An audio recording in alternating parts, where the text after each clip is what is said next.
ওকে কখনো ক্ষমা করতে পারবো না। ও মায়ের ভালোবাসা, স্নেহ, মমতা সবকিছু অস্বীকার করেছে।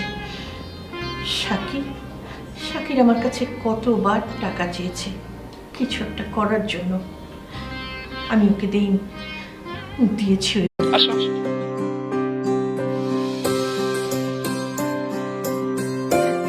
আসো।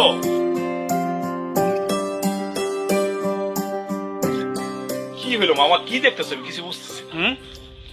দেখতেছি আপা, হ্যাঁ, আমরা কি ভুল করে অন্য কোনো বাড়িতে চলে আসলাম নাকি? সেটাই তো মনে হইতেছে। এটা কি বাড়ি নাকি কোনো বস্তি? আম্মা, এটাই তো